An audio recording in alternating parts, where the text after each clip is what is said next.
warahmatullahi wabarakatuh. Selamat pagi, yang terhormat kepada Ibu Oktaria Ardika Putri selaku dosen manajemen strategi serta teman-teman yang saya banggakan. Perkenalkan, nama saya Miratun Asanu Amala dengan NIM 23401020 dari Prodi Ekonomi Syariah semester 5 kelas A. Pada kesempatan kali ini, saya akan membawakan topik mengenai Tupperware resmi ditutup bisnisnya di Indonesia setelah beroperasi kurang lebih selama 33 tahun. Yang pertama, kondisi internal dan eksternal Tupperware. Dari dalam perusahaan, Tupperware sebenarnya punya nama besar, tetapi cara jualannya yang masih banyak mengandalkan penjualan langsung, seperti lewat agen atau pertemuan pembeli dengan penjual langsung. Masalahnya sekarang orang itu lebih suka belanja lewat online atau lewat HP. Dengan cara penjualan yang seperti itu, Tupperware jadi terasa ketinggalan zaman pada saat ini. Yang selanjutnya, produknya juga dinilai kurang mengikuti tren, terutama soal desain yang kekinian dan isu ramah lingkungan. Anak muda jadi kurang tertarik karena apa? Karena mereknya itu kayak itu aja, belum ada inovasi dari produk Tupperware itu sendiri gitu. Yang dari luar perusahaan, yang pertama, persaingan yang semakin berat.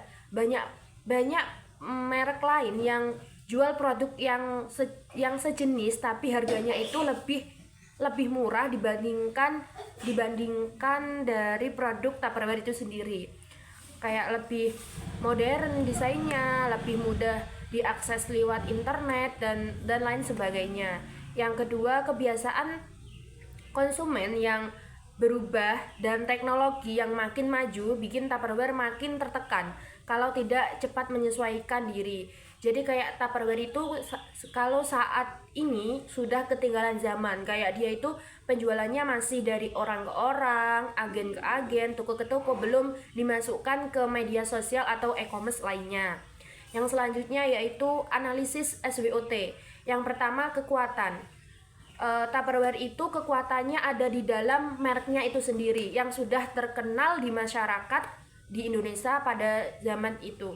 Dan kualitas produknya yang awet serta aman dipakai. Banyak orang sudah percaya dengan Tupperware sejak lama, tetapi kembali lagi pada zaman sekarang itu orang itu lebih mengutamakan kayak kenyamanannya, kayak bahannya itu yang ramah lingkungan atau yang lebih relatif murah di kalangan masyarakat pada saat ini gitu.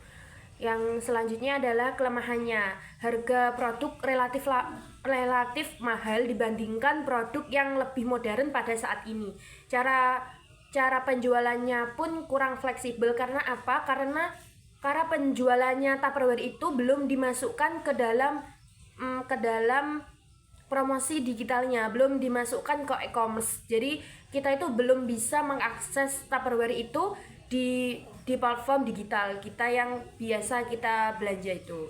Dan promosinya kalah menarik dibanding merek baru yang aktif di media sosial. Jadi promosinya itu kan masih ke orang-orang, ke agen-agen. Jadi kalayak yang lain itu belum mengerti, oh ini tuh Tupperware, kayak produknya itu apa aja itu belum mengerti. Soalnya kan kayak sekarang, pada zaman sekarang itu orang-orang itu lebih lihatnya itu dari media sosial, bukan dari mulut ke mulut, orang ke orang gitu.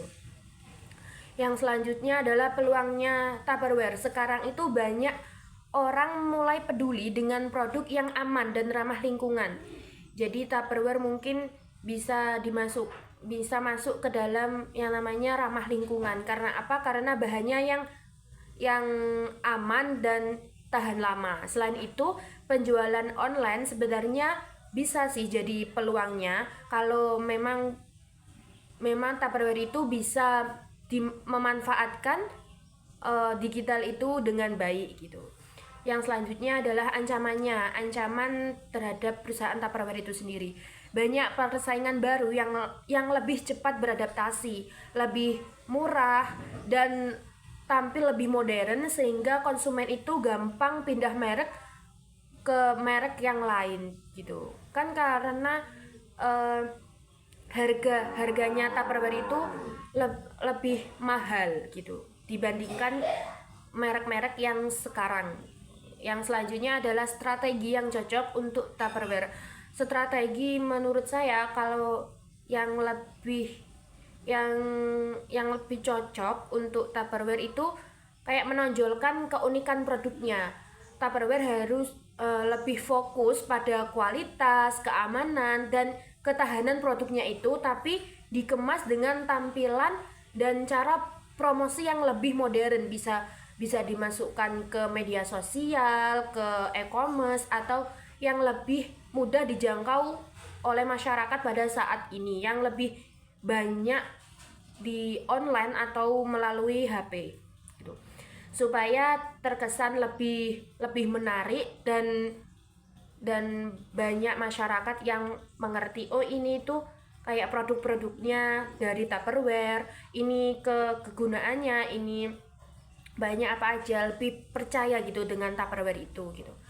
Yang terakhir yaitu cara menerapkan strateginya. Bagaimana sih cara menerapkan strategi Tupperware itu agar perusahaannya itu bisa aktif kembali gitu. Tupperware bisa mulai dengan aktif berjualan di media sosial, kayak dia itu mempromosikan produknya di media sosial agar semua masyarakat itu mengerti, oh ini tuh Tupperware gitu, kayak produknya apa aja sih gitu, bukan cuma mengandalkan penjualan langsung. Karena apa, kayak kalau penjualan langsung itu kayak yang mengerti itu baru orang-orang itu aja, kayak orang yang nggak aktif dengan manusia ke manusia kan nggak tahu gitu.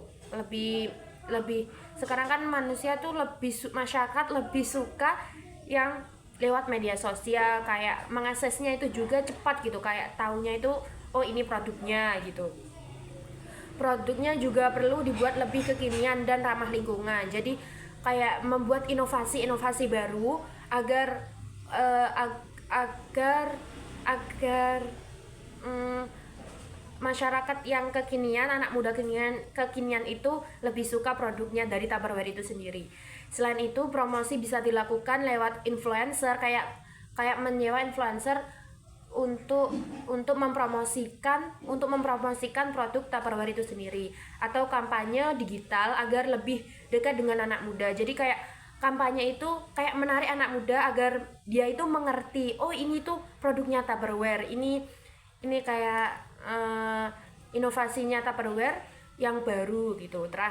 Perusahaan juga perlu mengatur biaya harga supaya tetap bisa bersaing. Jadi kayak dia itu melakukan efisiensi biaya agar harganya itu bisa lebih relatif murah di kalangan masyarakat pada saat ini gitu. Cukup sekian dari saya, kurang lebihnya mohon maaf. Wassalamualaikum warahmatullahi wabarakatuh.